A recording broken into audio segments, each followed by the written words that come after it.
Las órdenes de letalidad del ejército colombiano ponen en riesgo a los civiles, según oficiales. Por Nicholas Casey, 18 de mayo de 2019. El comandante del ejército de Colombia, frustrado por los vacilantes esfuerzos de la nación para preservar la paz, les ha ordenado a sus tropas que dupliquen la cantidad de criminales y rebeldes que matan, capturan u obligan a rendirse en batalla. Y posiblemente acepte un aumento de las bajas civiles en el proceso, según consta en órdenes escritas y entrevistas con altos oficiales. A inicios de año, los generales y coroneles colombianos se reunieron y se les pidió que firmaran un compromiso por escrito para intensificar los ataques.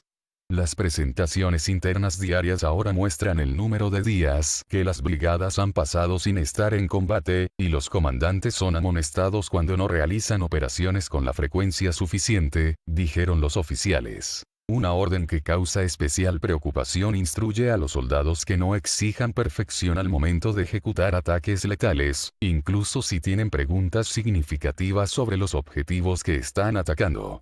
Algunos militares dicen que esa orden implica que reduzcan sus normas para proteger a civiles inocentes de ser asesinados, y que ya ha ocasionado muertes sospechosas o innecesarias. Los militares implementaron una estrategia similar para derrotar a los grupos rebeldes y paramilitares de Colombia a mediados de la década de los 2000, antes de que se firmara un acuerdo de paz histórico que finalizó con décadas de conflicto. Pero esas tácticas causaron la indignación nacional cuando se supo que los soldados, con el objetivo de cumplir sus cuotas, cometieron asesinatos generalizados y desapariciones de civiles. Ahora, otra encarnación de esa política está siendo impulsada por el nuevo gobierno contra los grupos criminales, guerrilleros y paramilitares del país, según las órdenes revisadas por The New York Times y 3 oficiales de alto rango que hablaron sobre esas medidas. Las nuevas órdenes han generado incomodidad entre los militares.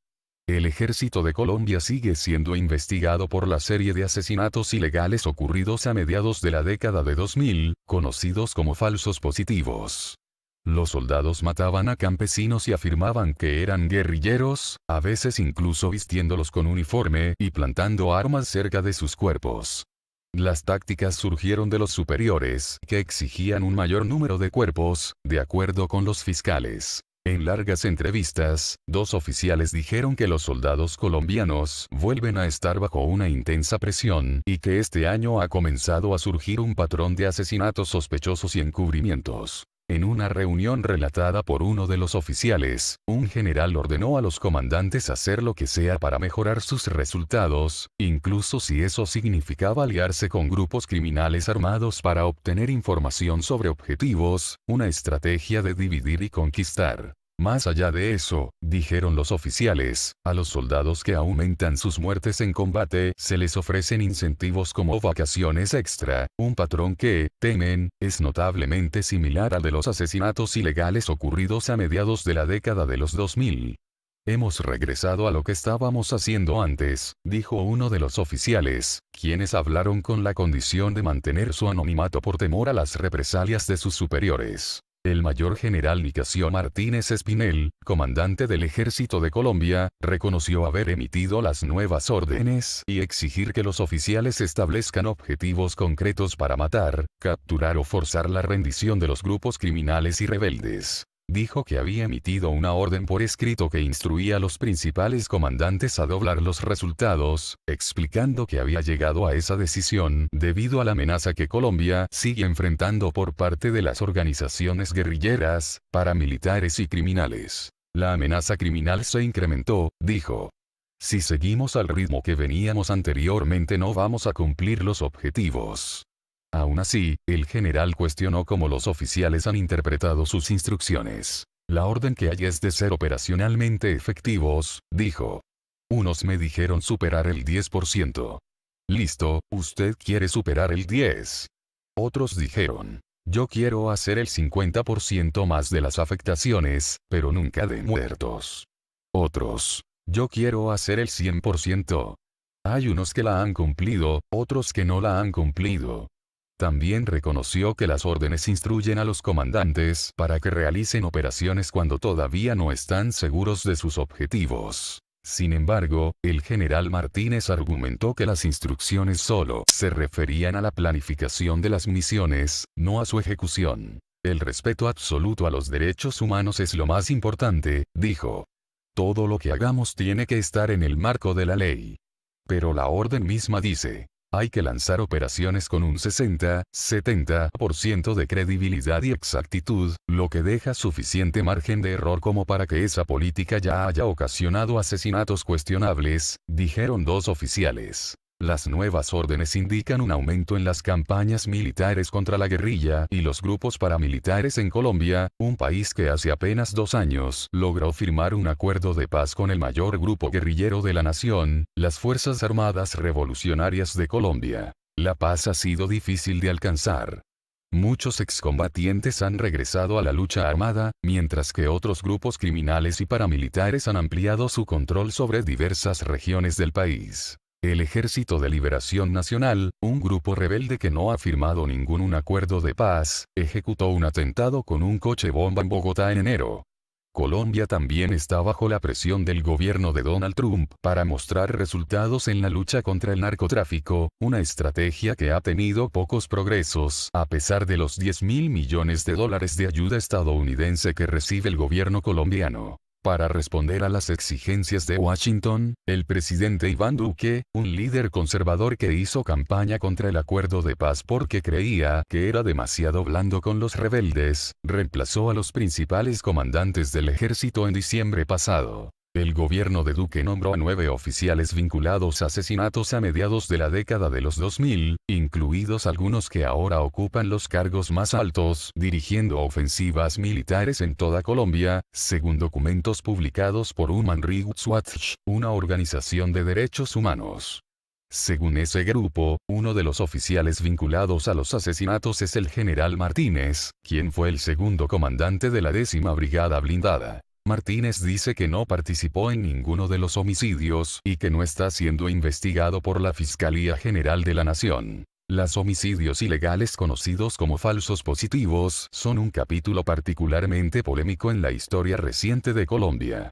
De 2002 a 2008, un estimado de 5.000 civiles o guerrilleros fueron asesinados fuera de combate, según las Naciones Unidas. Las autoridades sostienen que al menos 1.600 soldados han sido condenados por delitos relacionados con las muertes ilegales. 2 de los oficiales que hablaron con el Times dijeron que estaban activos durante la época de los asesinatos y fueron ascendidos de rango en periodos subsiguientes. También dijeron que hubo un cambio importante cuando el general Martínez convocó a una reunión de sus principales oficiales en enero, un mes después de asumir el mando. La reunión incluyó a los 50 principales generales y coroneles del país, quienes se reunieron en un hangar en las montañas afuera de Bogotá. Muchos estaban ansiosos por saber si habría cambios con el nuevo liderazgo. Después de un descanso, los comandantes regresaron a las mesas, donde encontraron un formulario para cada uno de ellos, dijeron los oficiales. El documento tenía el título de Planteamiento de Objetivos 2019 en la parte superior y había un espacio para que cada comandante firmara en la parte inferior. El formulario les pedía a los comandantes que enumeraran en una columna la suma aritmética de presentaciones voluntarias, capturas y muertes en desarrollo de operaciones militares de varios grupos armados durante el año anterior, y luego debían establecer una meta para el año siguiente. Algunos de los comandantes parecían confundidos, hasta que recibieron la instrucción de duplicar su número este año, dijeron los oficiales. Poco después, recibieron la misma orden del general Martínez por escrito. La meta es doblar los resultados operacionales en todos los niveles del mando, dicen las órdenes, que tienen su firma. 3 días después de la reunión cerca de Bogotá, un grupo de oficiales de inteligencia militar y comandantes regionales se reunieron en la ciudad de Cúcuta, en la frontera con Venezuela, dijeron los oficiales. Según los militares, en la reunión les dijeron que tenían que hacer lo que sea, incluyendo usar grupos paramilitares que proporcionen información sobre bandas armadas rivales para generar resultados.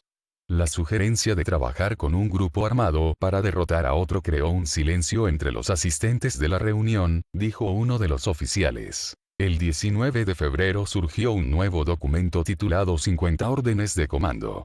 Una instrucción exigía operaciones oportunas y masivas contra el enemigo. Pero las instrucciones sobre el umbral requerido para ordenar ataques letales fueron el mayor cambio respecto de la política anterior, dijeron los oficiales. En el pasado, argumentaron, las operaciones militares debían llevarse a cabo con al menos el 85% de la certeza del objetivo, después de una serie de reuniones entre los comandantes y los agentes de inteligencia para aprobar la estrategia.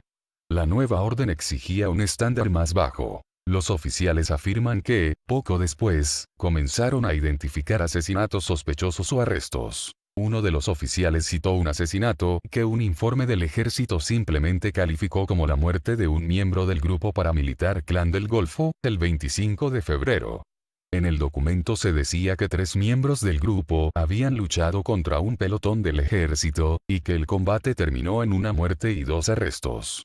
Una pistola y un revólver fueron encontrados con los hombres. El informe fue proporcionado al Times por un oficial que cree que es poco probable que 3 delincuentes con armas ligeras se enfrentaran a un pelotón de 41 hombres. Quizás el asesinato más controversial desde que el general Martínez tomó el mando sucedió alrededor del 22 de abril, cuando el cuerpo de Dimar Torres, un excombatiente que había dejado las armas bajo el acuerdo de paz, fue encontrado en las afueras de un pueblo cerca de la frontera con Venezuela. Un video tomado con un teléfono celular por los vecinos muestra el cuerpo de Torres con un disparo en la cabeza.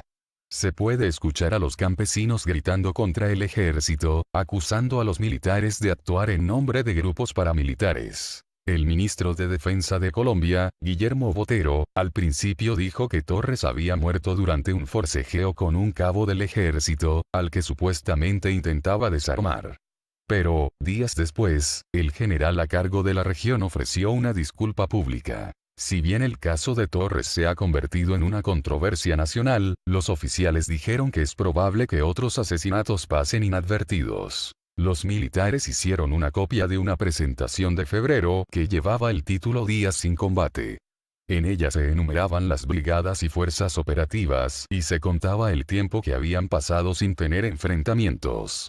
Según los oficiales, las instrucciones eran claras: aumentar las muertes, capturas y rendiciones.